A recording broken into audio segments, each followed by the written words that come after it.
Hello friends, welcome to the success Kendra. Friends, इस video में हम लोग 67th बीपीएससी पीटी एग्जाम और सीडीपीओ एग्जाम 2022 के लिए फ्रेंड्स आधुनिक भारत का जो हम लोगों ने सीरीज स्टार्ट किया हुआ था, जिसमें हम लोग 1990 से लेकर के 2021 तक में सभी स्टेट पीसीएस में जितने भी आधुनिक भारत से संबंधित प्रश्न पूछे गए हैं उनको हम लोग कवर कर रहे हैं। और फ्रेंड्स देखिए, आज हमारा यह आधुनिक भारत का दूसरा वीडियो है।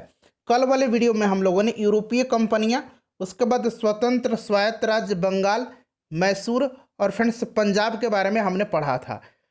आज हमारा यह 3 चैप्टर हमने कवर किया था और आज हम लोग गवर्नर, गवर्नर जनरल और वायसराय से संबंधित जितने भी प्रश्न 1990 से लेकर के 2021 तक में पूछे गए हैं उनको हम लोग कवर करेंगे। तो चलिए फ्रेंड्स, बिना देरी किए हुए सेशन स्टार्ट करते हैं। वीडियो को फटाफट लाइक कर दीजिएगा और सेशन जब समाप्त होगा तो इसे शेयर कर दीजिएगा। फ्रेंड्स, जैसे कि मैंने आपको बताया कि आज हमारा यह आधुनिक भारत के इतिहास का दूसरा वीडियो है। कल वाली वीडियो में यानी कि पहले वीडियो में हम लोगों ने 3 चैप्टर कवर किया था और आज दूसरे वीडियो में हम लोग देखिए चौथे चैप्टर को कवर करेंगे, गवर्नर, गवर्नर जनरल और वायसराय।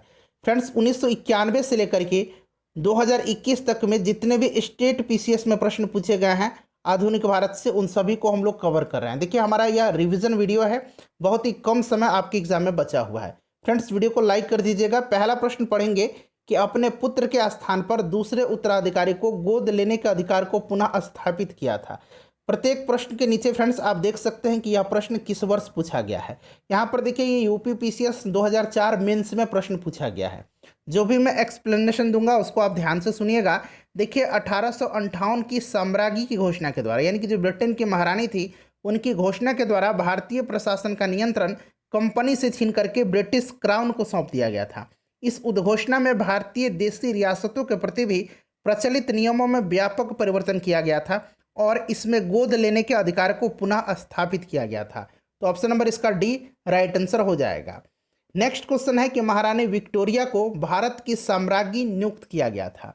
देखिए फ्रेंड्स, ब्रिटिश संसद ने एक राज उपाधि अधिनियम पारित किया था, ठीक है, रॉयल टाइटल एक्ट, आपको याद भी होगा 1876 में, जिसमें महारानी विक्टोरिया को कैसर हिंद की उपाधि से विभूषित किया गया था। और लॉर्ड लिटन के समय 1 जनवरी 1877 को दिल्ली में एक भव्य दरबार का आयोजन किया गया था। और फ्रेंड्स, इसी दरबार के आयोजन में जो है महारानी विक्टोरिया को साम्राज्ञी भारत का नियुक्त किया गया था। तो ये 1877 इसका राइट आंसर हो जाएगा। उसके बाद देखिए, 1857 की क्रांति के बाद क्या हुआ, 1 नवंबर 1858 को महारानी विक्टोरिया ने भारतीय प्रशासन को ब्रिटिश ताज के नियंत्रण में लेने की घोषणा की थी। तो यहाँ 1858 दिया गया है, तो फ्रेंड्स इसको भी ध्यान रखेंगे। चलिए, उसके बाद नेक्स्ट क्वेश्चन है कि भारतीय लोक सेवा का प्रवर्तन किया गया, किसके द्वारा किया गया था, ये आपसे पूछा जा रहा है। तो देखिए फ्रेंड्स, अगर हम बात करें तो ये किया गया था किसके द्वारा, बताइए। तो ये किया गया था लॉर्ड कॉर्नवालिस के द्वारा, ठीक है फ्रेंड्स, लॉर्ड कॉर्नवालिस के द्वारा। राइट आंसर इसका हो जाएगा, लोक सेवा का प्रवर्तन किया गया कॉर्नवालिस के द्वारा। ऑप्शन नंबर बी इसका राइट आंसर हो जाएगा। 1793 में, ध्यान रखेंगे, 1793 में फ्रेंड्स इसने अस्थाई बंदोबस्त की शुरुआत किया था। चलिए, अगला प्रश्न है हमारा कि लॉर्ड कॉर्नवालिस की कब्र कहाँ स्थित है। तो देखिए, इसकी कब्र जो है ये कहाँ पर स्थित है, तो गाजीपुर में है। Option number A right answer हो जाएगा। प्राचीन भारत का भी हम लोगों ने 3 वीडियो कवर किया हुआ है, ठीक है फ्रेंड्स, सभी वीडियोस को देख लीजिएगा, लिंक डिस्क्रिप्शन में मिल जाएगा। प्राचीन भारत, आधुनिक भारत और मध्यकालीन भारत सब पैरेलल चलेगा, ठीक है फ्रेंड्स, और एग्जाम तक मैं आपको कंप्लीट करवा दूंगा। देखिए, 1 नवंबर 1858 को महारानी विक्टोरिया का घोषणा पत्र पढ़ करके सुनाया था लॉर्ड कैनिंग ने, कहाँ पर, तो ये सुनाया था कहाँ पर, बताइए। तो अभी मैंने बताया था ना कि महारानी विक्टोरिया का जो घोषणा पत्र था इसके द्वारा क्या किया गया था, तो भारतीय प्रशासन को ब्रिटिश ताज के नियंत्रण में लेने की घोषणा की गई थी और यह पढ़ करके लॉर्ड कैनिंग ने इलाहाबाद में सुनाया था। ऑप्शन नंबर ए होगा इसका राइट आंसर। चलिए, नेक्स्ट क्वेश्चन कर लेंगे। अगला प्रश्न है कि किस गवर्नर जनरल पर महाभियोग का मुकदमा चलाया गया था। तो देखिए friends, Pitt's India act, Pitt's India act 1784 का जो पिट्स इंडिया एक्ट था, इसके विरोध में इस्तीफा देकर के जब वारेन हेस्टिंग्स गया था इंग्लैंड, तो बर्क के द्वारा, किसके द्वारा, बर्क के द्वारा जो है फ्रेंड्स उस पर महाभियोग लगाया गया था, परंतु बाद में जो है उससे अपराधों से मुक्त घोषित किया गया था, सभी आरोपों से मुक्त घोषित किया गया था। तो ये हो जाएगा आपका वारेन हेस्टिंग्स। अगला क्वेश्चन है हमारा कि 1802 की बसीन की संधि द्वारा हस्ताक्षर किसके मध्य हुए थे।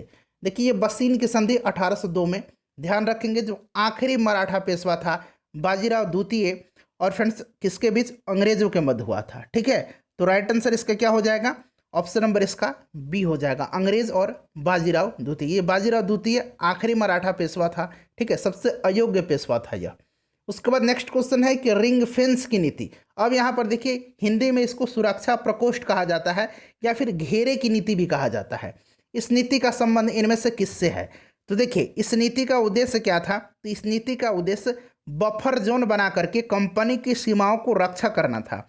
और इस फ्रेंड्स नीति में क्या था, जितने भी शामिल राज्य थे उनके स्वयं के खर्चों पर बाहरी आक्रमण के विरुद्ध सैन्य मदद देने का भरोसा दिया गया था।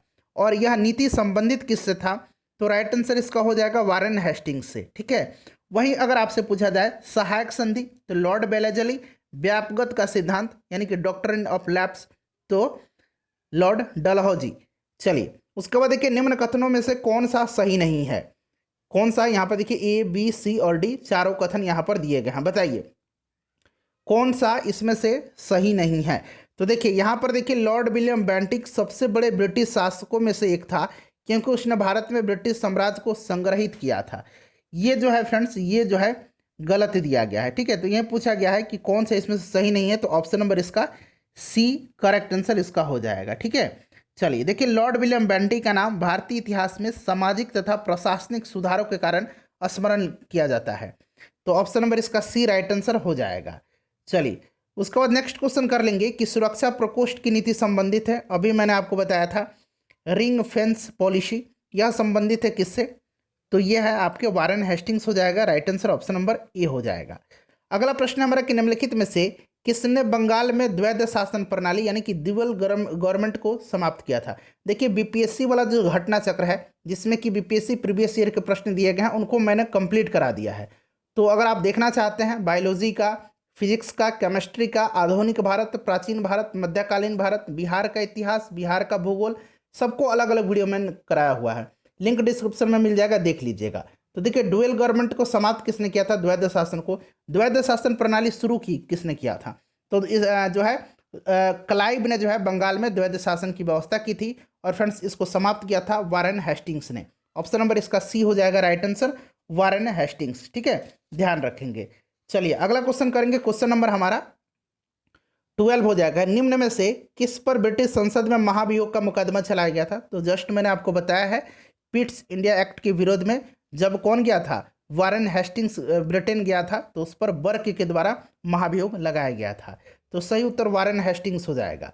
कुछ प्रश्न जो है रिपीट मिलेंगे क्योंकि वो अलग अलग एग्जाम में पूछे गए हैं। ठीक है, चलिए भारत में न्यायिक संगठन की स्थापना किसने किया था, तो न्यायिक संगठन की स्थापना किया गया था कार्नवालिस के द्वारा। अब यहाँ ध्यान से सुन लीजिएगा, देखिए लॉर्ड कार्नवालिस ने न्यायिक क्षेत्र में अनेक महत्वपूर्ण कार्य किए थे।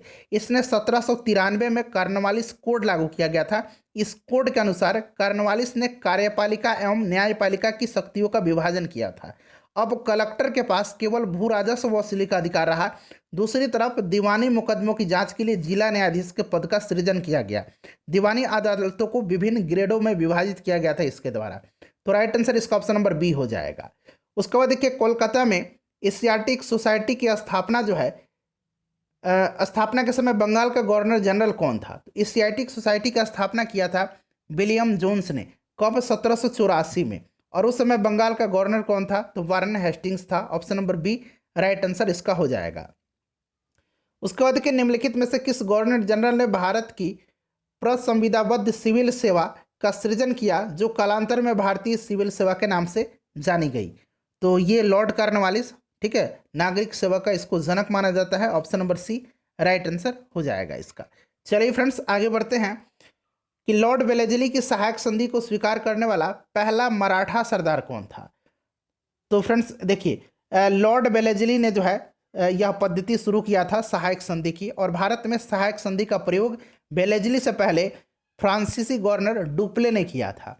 ठीक है, सहायक संधि के द्वारा सबसे पहले हैदराबाद को मिलाया गया था 1798 में। ध्यान रखेंगे ये बात। ठीक है, पूछा जाता है। तो देखिए यहाँ पूछा गया था कि स्वीकार करने वाला पहला मराठा सरदार, तो ये मराठा कौन था, मराठा सरदार, तो ये फ्रेंड्स बाजीराव द्वितीय था। ऑप्शन नंबर इसका ए जो होगा राइट आंसर हो जाएगा। ध्यान रखेंगे option number A correct answer इसका हो जाएगा।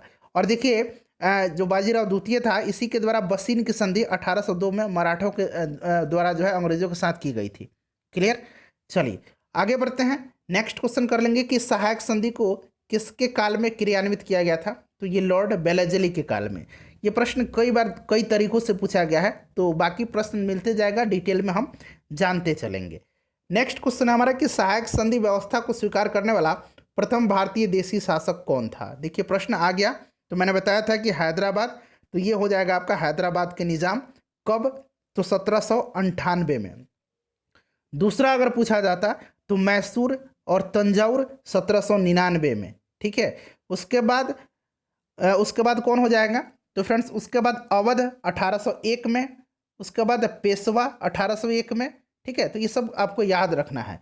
उसके बाद देखिए निम्न में से सहायक संधि स्वीकार नहीं किया था, तो सहायक संधि जो है स्वीकार नहीं किया था इंदौर के होलकरों ने। ऑप्शन नंबर इसका बी राइट आंसर हो जाएगा।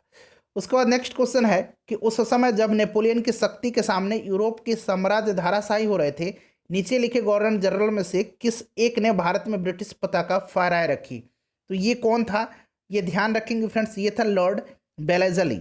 लॉर्ड बेलेजली था। ऑप्शन नंबर सी इसका राइट आंसर हो जाएगा। ठीक है। चलिए आगे बढ़ते हैं कि आंग्ल नेपाल युद्ध जिसके शासनकाल में हुआ था वह कौन है? तो देखिए आंग्ल नेपाल युद्ध जो है यह 1814 से 16 के दरमियान हुआ था। ठीक है, 1814 से 16 के दरमियान।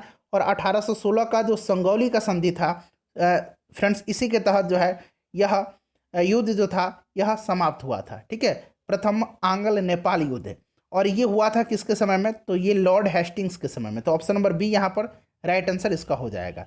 लॉर्ड हेस्टिंग के समय ही टेनेंसी एक्ट, जिसको कि काश्तकारी अधिनियम कहा जाता है, 1822 में लागू हुआ था। इस बात को ध्यान रखेंगे। इसने ही मराठों की शक्ति को अंतिम रूप से नष्ट किया था, इसको भी ध्यान रखेंगे। इसी के समय पिंडारियों का दमन किया गया था। ये सब फ्रेंड्स आपको ध्यान रखने हैं। उसके बाद देखिए निम्नलिखित में से कौन सा युग में सही सुमेलित नहीं है? तो देखिए यहाँ पर हेक्टर मुनरो बक्सर के युद्ध बिल्कुल सही है। बक्सर के युद्ध 1764 में। लॉर्ड हेस्टिंग्स के द्वारा आंग्ल नेपाल युद्ध अभी हम लोगों ने पढ़ा है इसके बारे में। उसके बाद देखिए लॉर्ड बेलेजी के द्वारा चतुर्थ आंग्ल मैसूर युद्ध बिल्कुल सही है। इसी चतुर्थ आंग्ल मैसूर युद्ध में टीपू सुल्तान मारा गया था। लॉर्ड कर्नवालिस तृतीय आंग्ल मराठा युद्ध, ये गलत है। ठीक है, तीसरा जो आंग्ल मराठा युद्ध था ये किसके समय में हुआ था बताइए? तो देखिए तीसरा आंग्ल मराठा युद्ध जो था फ्रेंड्स ये कब से कब तक हुआ था, पहले ये जान लीजिए। तो देखिए तीसरा आंग्ल मराठा युद्ध जो था फ्रेंड्स ये कब से कब तक हुआ था? तो देखिए ये हुआ था 1817 और 1819 के बीच में। ठीक है, और इस युद्ध के बाद मराठा शक्ति का जो है अंत हो गया। पेशवा का जो वंशानुगत पद था उसको समाप्त कर दिया गया था। और अभी मैंने आपको बताया था कि अंतिम रूप से, ठीक है, मराठों की शक्ति को नष्ट किसने किया था? तो लॉर्ड हेस्टिंग ने, यानी कि लॉर्ड हेस्टिंग था, कर्नवालिस नहीं। चलिए आगे बढ़ते हैं कि तृतीय आंग्ल मराठा युद्ध संबंधित है, तो ये लॉर्ड हेस्टिंग से। ऑप्शन नंबर इसका सी राइट आंसर हो जाएगा। उसके बाद देखिए निम्नलिखित पर विचार कीजिए, जिन्होंने लॉर्ड वेलेस्ली के साथ सहायक संधि की और उनके द्वारा किए गए संधियों का सही कालानुक्रम नीचे दिए गए कूट से पता लगाइए। तो देखिए हैदराबाद 1798, ठीक है, मैसूर और तंजौर इन्होंने 1799 में किया था। उसके बाद देखिए अवध ने कब किया था? तो 1801 में। और सिंधिया ने कब किया था? तो फ्रेंड्स सिंधिया ने 1804 में। तो ये क्रम अब आप लोग बैठा लेंगे, ये हो जाएगा 1 2 3 4 बिल्कुल क्रम से दिया गया है। सहायक संधि को स्वीकार करने वाला पहला शासक कौन था? तो देखिए इसका आंसर फ्रेंड्स आप कमेंट करके बताएंगे। ठीक है, चलिए मैंने बताया है अभी सब कुछ इसके बारे में। सर टॉमस मुनरो किन वर्षों में मद्रास के गवर्नर रहे? तो देखिए टॉमस मुनरो जो था ये रहा था 1820 से लेकर के 1827 तक। अंग्रेजों द्वारा लाई गई जो पद्धति थी रैयतवाड़ी पद्धति, इसका जन्मदाता टॉमस मुनरो और कैप्टन रीड को माना जाता है। ठीक है, रैयतवाड़ी व्यवस्था सर्वप्रथम कैप्टन रीड के द्वारा 12 महल में लागू किया गया था। तो यह ऑप्शन नंबर इसका ए हो जाएगा राइट आंसर। चलो उसके बाद देखेंगे कि तथाकथित कुशासन के आधार पर किस गवर्नर जनरल ने मैसूर राज्य में प्रशासन को ले लिया था? ठीक है, मैसूर राज्य के प्रशासन को किसने ले लिया था, ये आपसे पूछा जा रहा है। तो बताइए राइट आंसर इसका क्या हो जाएगा? तो देखिए फ्रेंड्स ये लॉर्ड विलियम बेंटिक था। इसने 1831 में मैसूरू को और 1834 में कुर्ग को जो है हड़प लिया था। तो ये लॉर्ड विलियम बेंटिक हो जाएगा। 1831 में इसने मैसूर राज्य को हड़प लिया था। ठीक है, चलिए उसके बाद नेक्स्ट क्वेश्चन है कि ठगों के दमन में निम्नलिखित में से कौन संबंध है। तो देखिए ठगों का जो दमन हुआ था ये हुआ था 1830 में, ठीक है। और देखिए ये सलीमन के नेतृत्व में लॉर्ड विलियम बेंटिक ने किया था इसको। तो ये कैप्टन सलीमन देखिए यहाँ ऑप्शन नंबर बी में दिया गया है। उसके बाद देखिए सती प्रथा पर पाबंदी लगाई थी तो लॉर्ड विलियम बेंटिक ने लगाया था 1829 में, धारा 17 के द्वारा जो है सती होने को अवैध घोषित कर दिया था। तो ये विलियम बेंटिक हो जाएगा।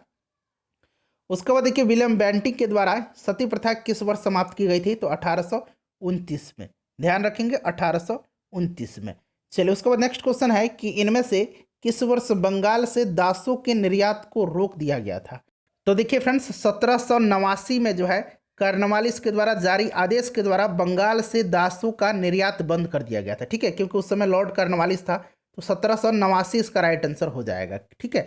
उसके बाद देखिए 1843 में जब शासन आया था किसका, तो उस समय फ्रेंड्स था एलन बरो, ठीक है। एलन बरो ने एक एक्ट के द्वारा जो है दास प्रथा का उन्मूलन किया था। तो खत्म हुआ किसके समय में, तो एलन बरो के समय में दासता को अवैध घोषित किया गया था 1843 में। इसको भी आप ध्यान रखेंगे। चलिए आगे बढ़ते हैं कि लॉर्ड डलहौजी द्वारा अवध का अंग्रेजी राज्य में विलय निम्न में से किस रीति से हुआ था। तो देखिए अवध का पूछा गया है। तो देखिए 1856 में, ध्यान रखेंगे 1856 में जो है अवध को कुशासन का आरोप लगा करके अंग्रेजी राज्य में मिला लिया गया था। और उस समय अवध का नवाब वाजिद अली शाह था। कौन था, वाजिद अली शाह था, ध्यान रखेंगे फ्रेंड्स। और उस समय सर जेम्स आउटरम अंग्रेज जनरल था जो कि अवध का ब्रिटिश उसको जो है अवध का ब्रिटिश रेजिमेंट बनाया गया था। और इसी की रिपोर्ट के आधार पर 1856 ईस्वी में इस पर कुशासन का आरोप लगा करके ब्रिटिश राज्य में मिला लिया गया था। तो ये आपका हो जाएगा कुशासन के कुप्रशासन के कारण। ऑप्शन नंबर इसका डी राइट आंसर हो जाएगा। उसके बाद देखिए ब्रिटिश सरकार में अवध का विलय 1856, अभी मैंने आपको बता दिया है। नेक्स्ट क्वेश्चन करेंगे कि इसमें से देखिए कौन सुमेलित है।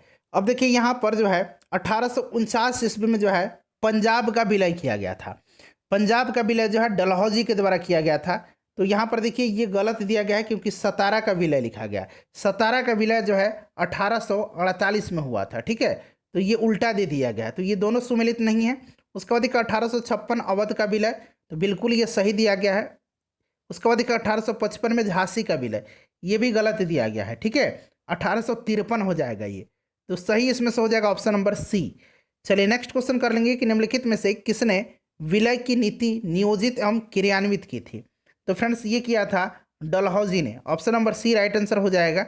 अंग्रेजों द्वारा सिंध विजय संपन्न हुआ था। अंग्रेजों के द्वारा सिंध विजय जो है यह संपन्न हुआ था किसके समय में, तो लॉर्ड एलनबरो के समय में, ठीक। तो राइट आंसर इसका हो जाएगा लॉर्ड एलनबरो के समय में।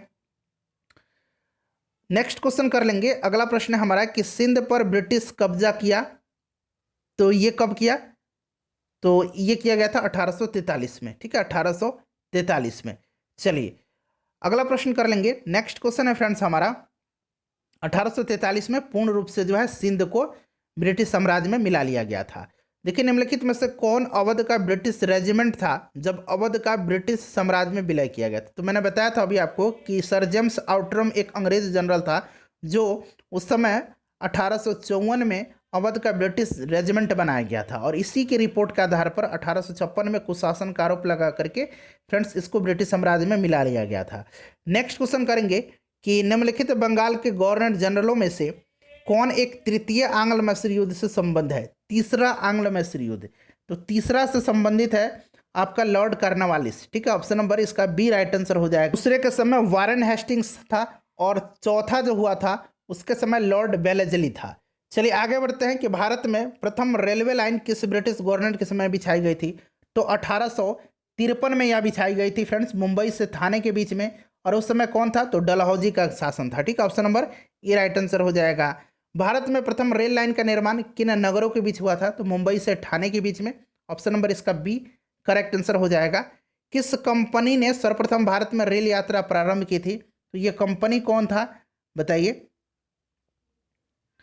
तो राइट आंसर इसका क्या हो जाएगा, तो देखिए यह कंपनी जो था ये था ग्रेट इंडियन पेनिनसुलर रेलवे, ठीक है। राइट आंसर इसका ऑप्शन नंबर बी हो जाएगा। उसके बाद देखिएगा कि ब्रिटिश भारतीय राज्य क्षेत्र का अंतिम प्रमुख विस्तार जो हुआ था किसके समय में, तो फ्रेंड्स ये हुआ था डलहौजी के समय में, ठीक है। डलहौजी ने ही अपने विलय नीति एवं व्यापकता की नीति के द्वारा ब्रिटिश राज्य का विस्तार किया था। अंतिम प्रमुख विस्तार जो है इसी के समय में हुआ था, तो डलहौजी हो जाएगा। उसके बाद देखिए पब्लिक वर्कर्स डिपार्टमेंट को 1844 से 55 के दौरान स्वरूप देने वाला कौन था, तो अब आप बता दीजिए। 1845 से 1855 दिया गया है, तो ये ऑब्वियसली डलहौजी था। उसके बाद देखिए भारतीय राज्यों पर अंग्रेजी प्रभुत्व स्थापित करने के लिए किसने प्रशासन में सहायक संधि प्रणाली का सूत्रपात किया, तो सहायक संधि बताइए। सहायक संधि हो जाएगा लॉर्ड वेलेस्ली, यानी कि option number B right answer हो जाएगा। उसके बाद देखिए विधवा पुनर्विवाह अधिनियम किसके शासन में क्रियान्वित किया गया था, विधवा पुनर्विवाह अधिनियम।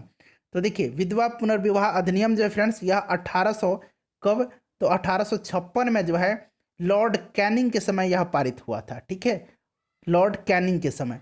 तो ये लॉर्ड कैनिंग हो जाएगा, ऑप्शन नंबर इसका बी करेक्ट आंसर हो जाएगा, लॉर्ड कैनिंग के समय में।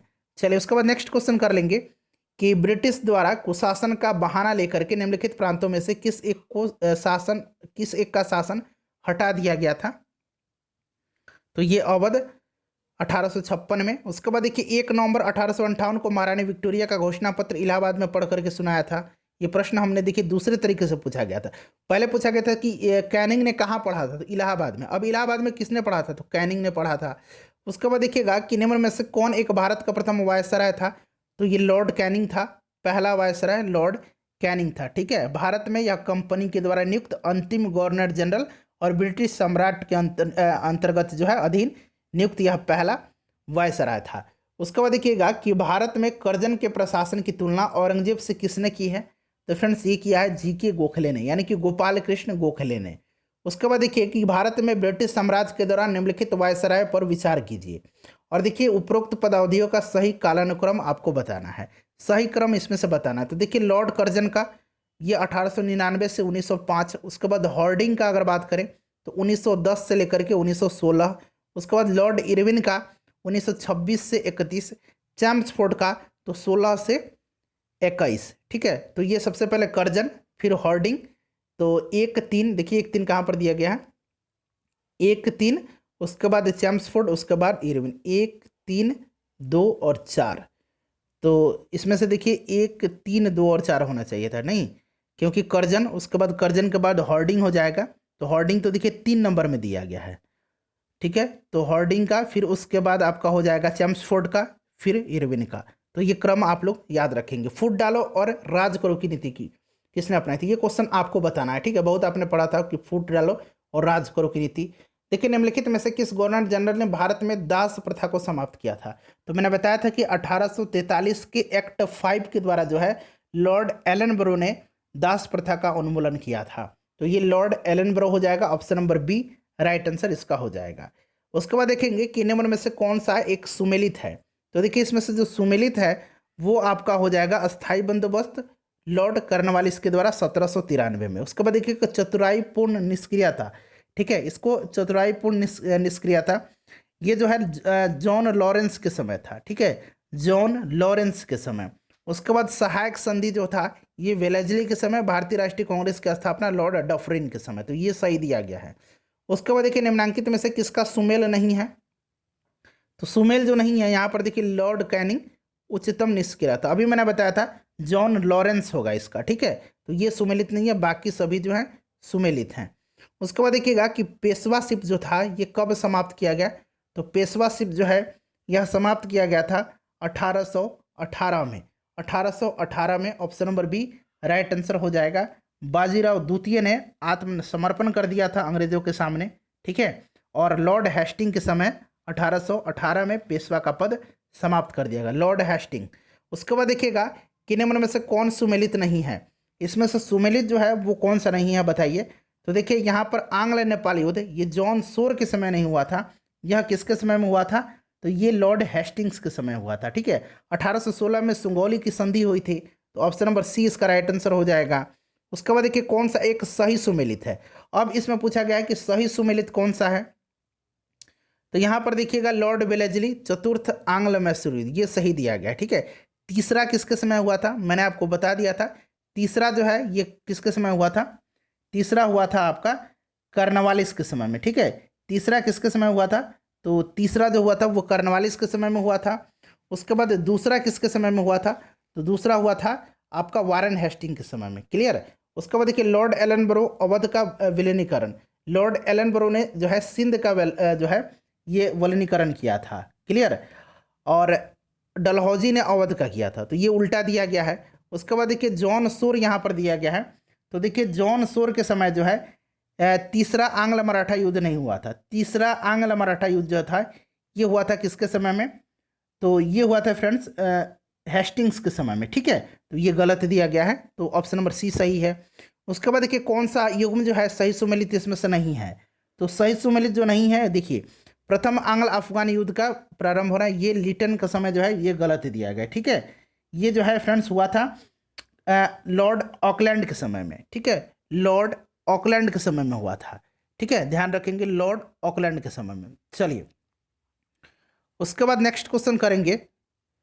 अगला प्रश्न हमारा है कि निम्न में से कौन चतुराईपूर्ण निष्क्रियता की नीति के साथ जुड़ा था? तो अभी हम लोगों ने पढ़ा था इसके बारे में, जॉन लॉरेंस था ये, ठीक है, जॉन लॉरेंस था। चलिए नेक्स्ट क्वेश्चन कर लेंगे। अगला क्वेश्चन है हमारा कि भारत में ब्रिटिश शासन के दौरान निम्नलिखित राजसी राज्यों के विलय का क्रम आपको बताना है।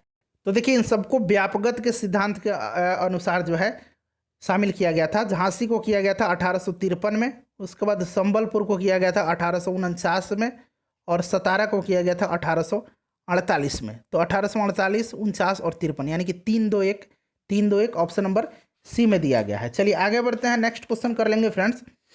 अगला प्रश्न है कि भारत में अंग्रेजों के समय प्रथम जनगणना हुई थी, तो 1872 में हुई थी लॉर्ड मेयो के समय। उसके बाद नियमित जनगणना 1881 से लॉर्ड रिपन के समय में हुई थी। Option number C right answer हो जाएगा। भारत में पहली रेलवे लाइन कब शुरू हुई थी? भारत में पहली रेलवे लाइन शुरू कब हुई थी बताइए? तो देखिए पहली रेलवे लाइन जो है फ्रेंड्स यह शुरू कब हुई थी? तो इसका करेक्ट आंसर क्या हो जाएगा? तो ये आपका हो जाएगा इसमें से 1853 में बम्बई से थाने के बीच बिछाई गई थी। तो देखिए 1853 दिया गया है ऑप्शन नंबर ए में। उसके बाद देखिए वह कौन व्यक्ति था जिसने भारत में पहली बार जनगणना करवाई थी? तो पहली बार जनगणना लॉर्ड मेयो के समय में हुआ था। उसके बाद नियमित जनगणना जो है ये लॉर्ड रिपन के समय हुआ था।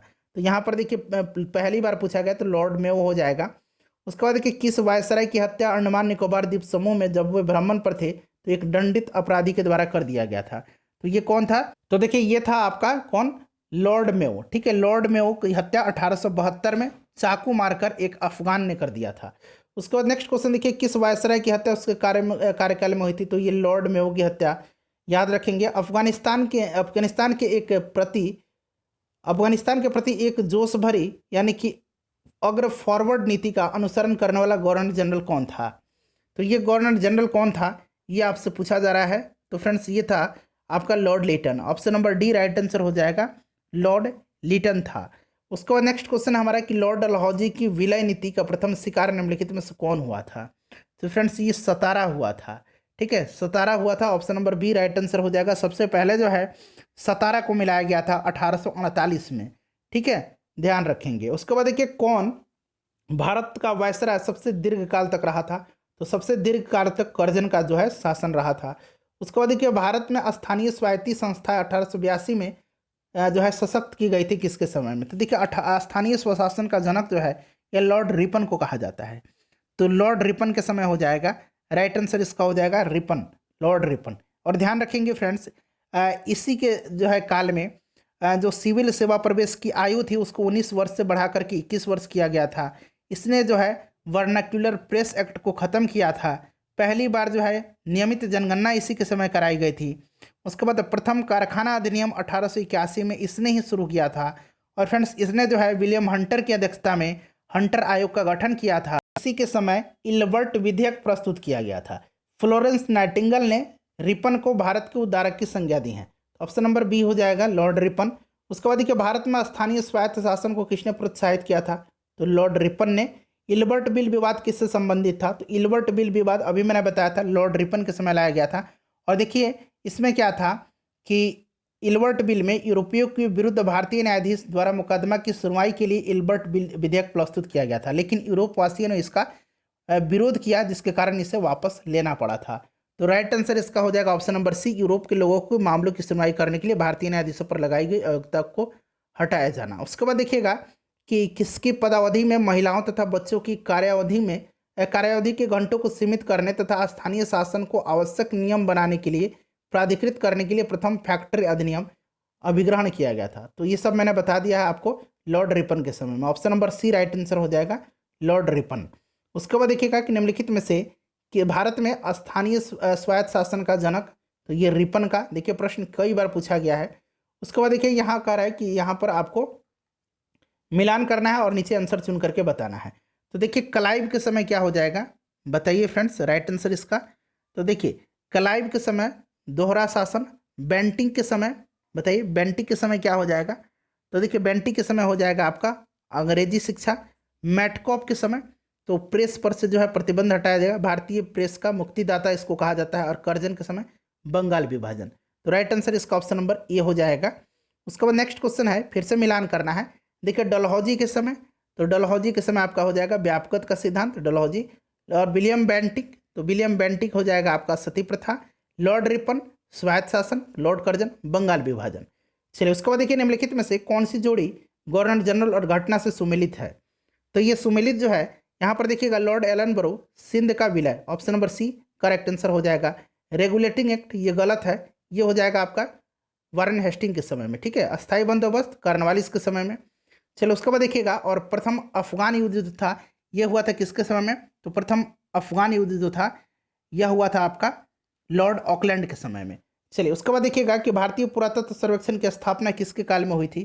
तो फ्रेंड्स यह कर्जन के काल में हुई थी, लॉर्ड कर्जन के काल में हुई थी। ध्यान रखेंगे इंपॉर्टेंट है, लॉर्ड कर्जन के काल में हुई थी भारतीय पुरातत्व सर्वेक्षण विभाग की स्थापना, ठीक है। चलिए 1904 में अगला प्रश्न है हमारा, तो लॉर्ड कर्जन हो जाएगा 1904 में। भारतीय पुरातत्व सर्वेक्षण की स्थापना हुई थी लॉर्ड कर्जन के काल में। प्राचीन स्मारक संरक्षण एक्ट किस गवर्नर जनरल के काल में पारित हुआ था। तो 1904 में यह पारित हुआ था लॉर्ड कर्जन के समय में। उसके बाद देखिए अस्थायी बंदोबस्त किसके शासनकाल में प्रारंभ हुआ था। तो अस्थायी बंदोबस्त हो जाएगा लॉर्ड कॉर्नवालिस के समय में। ध्यान रखेंगे लॉर्ड कॉर्नवालिस के समय में अस्थायी बंदोबस्त 1793 में, ठीक है। चलिए अगला क्वेश्चन करेंगे। नेक्स्ट क्वेश्चन है हमारा क्वेश्चन नंबर 82। देखिए फ्रेंड्स क्वेश्चन नंबर 82 में क्या कह रहा है। तो देखिए 82 में कह रहा है कि सुमेलित इसमें से नहीं कौन सा है। तो देखिए इसमें से अगर सुमेलित नहीं है उसकी बात करते हैं, तो इसमें सुमेलित option number C Lord Hastings द्वितीय आंग्ल मराठा युद्ध, ये गलत दिया गया, ठीक है। द्वितीय आंग्ल मराठा युद्ध के बीच जो हुआ था उस समय लॉर्ड वेलेस्ली था। अगला क्वेश्चन है हमारा कि इनमें से किस गवर्नर जनरल ने सबसे पहले पृथक निर्वाचन मंडल की व्यवस्था की मुसलमानों को जीतने और उन्हें कांग्रेस के विरुद्ध करने के लिए इस्तेमाल किया था। तो पृथक निर्वाचन पद्धति ये आपका मिंटो के समय में, तो लॉर्ड मिंटो हो जाएगा, option number D right answer हो जाएगा। 1909 में मार्ले मिंटो सुधार अधिनियम जो आया था आपको याद भी होगा। उसके बाद देखिए भारत का एकमात्र यहूदी वायसराय कौन था। तो फ्रेंड्स यह जो था यह लॉर्ड रीडिंग था, option number C right answer, option number D हो जाएगा लॉर्ड रीडिंग। 1921 से लेकर के 26 तक इसका कार्यकाल रहा था। उसके बाद देखिए निम्नलिखित युगों में से कौन सा एक सही सुमेलित नहीं है। तो इसमें से सही सुमेलित जो नहीं है देखिए वर्नाक्यूलर प्रेस एक्ट, ये कर्जन नहीं, ये लाया था लॉर्ड लिटन ने, ठीक है। इल्बर्ट बिल मैंने बता दिया, Ripon, doctrine of lapse Dalhousie, Pitt's India act, Warren Hastings, तो ये सब सही हैं। ऑप्शन नंबर सी जो है यह सही नहीं है। उसके बाद देखिएगा कि कौन सा एक युग्म सुमेलित नहीं है, कौन सा एक युग्म जो है इसमें से सुमेलित नहीं है। तो देखिए वर्नाक्यूलर प्रेस एक्ट फिर से ये देखिए कर्जन के समय लिखा गया, जबकि ये लिटन के समय लाया गया था। बाकी सभी सही है, तो option number D right answer हो जाएगा। उसके बाद देखिए भारत की राजधानी, ब्रिटिश भारत की राजधानी का कलकत्ता से दिल्ली स्थानांतरण किसके काल में क्रियान्वित हुआ था। तो ये क्रियान्वित हुआ था किसके काल में। तो ये हुआ था हॉर्डिंग के समय में, ठीक है। जो दिल्ली दरबार का आयोजन किया गया था 1911 में, इसी में घोषणा की गई थी और 1912 में राजधानी को स्थानांतरित कर दिया गया था, यानी कि दिल्ली को राजधानी बना दिया गया था।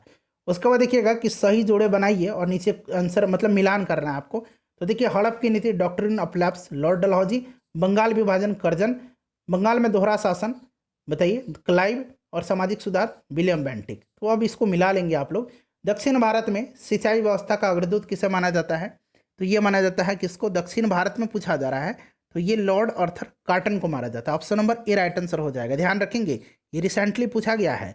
जेम्स एंड्रयूज रैमजे भारत में किस गवर्नर जनरल का वास्तविक नाम था। तो ये डलहौजी का नाम था, ठीक है, डलहौजी का नाम था, ध्यान रखेंगे। उसके बाद देखिए निम्नलिखित कथनों पर विचार करें और इसमें से सही बताना है। रॉबर्ट क्लाइव बंगाल के प्रथम गवर्नर जनरल थे। रॉबर्ट क्लाइव पूछा गया, बंगाल के प्रथम गवर्नर जनरल नहीं, ये गवर्नर था, ठीक है। उसके बाद देखिए विलियम बेंटिक भारत के प्रथम गवर्नर जनरल थे, ये सही दिया गया, तो केवल 2 जो है इसका सही हो जाएगा। उसके बाद देखिए लॉर्ड डफरिन के वायसराय काल की प्रथम महत्वपूर्ण घटना कौन थी, तो इसी के समय जो है भारतीय राष्ट्रीय कांग्रेस की स्थापना ए.ओ. ह्यूम ने भारतीय राष्ट्रीय कांग्रेस की स्थापना 1885 में किया था ए.ओ. ह्यूम ने। उसके बाद देखिए लॉर्ड वेलेस्ली द्वारा लागू की गई सहायक संधि व्यवस्था के बारे में निम्नलिखित कथनों में से कौन सा कथन लागू नहीं होता है, नहीं पूछा गया है। तो देखिएगा भारत को नेपोलियन के खतरे से अनुमानित सुरक्षित करना, ये जो है लागू नहीं होता। बाकी सभी मैंने बताया था कि दूसरे के खर्च पर बड़ी सेना बनाए रखना, आयात पर प्रतिबंध लगा दिए इसने, कंपनी के नियत आयात का प्रतिबंध करना। उसके बाद देखिए भारतीय रियासतों के ऊपर ब्रिटिश सरोजता स्थापित करना, ये तो सबसे पहले था, तो option number B right answer हो जाएगा। उसके बाद देखिएगा कि ईस्ट इंडिया कंपनी का राजपूत राज्यों में सहायक संधि करने का मुख्य उद्देश्य क्या था, बताइए। तो इसका मुख्य उद्देश्य था वो क्या था, तो इसका मुख्य उद्देश्य अंग्रेजों की प्रभुता को स्थापित करना था, ठीक है, अंग्रेज प्रभुसत्ता स्थापित करना। बंगाल के प्रथम गवर्नर जनरल, तो ये वारेन हेस्टिंग था, ठीक है। चलो उसके बाद देखिएगा कि वेलेस्ली ने कोलकाता फोर्ट विलियम कॉलेज की स्थापना किस लिए जो है की थी, तो यह किया था कि वह ब्रिटिश नागरिकों को भारत में प्रशासन हेतु प्रशिक्षित करना चाहता था। Option number D right answer हो जाएगा, लेकिन बाद में इसको बंद कर दिया गया था, ठीक है, बाद में इसको बंद कर दिया गया था, ज़्यादा इस पर जो है खर्चा आ गया था, इसीलिए इसको बंद कर दिया गया था। फ्रेंड्स उम्मीद करता हूँ वीडियो पसंद आई होगी, सभी क्वेश्चंस को मैंने कवर करा दिया। वीडियो को लाइक कर दीजिए, शेयर कर दीजिएगा।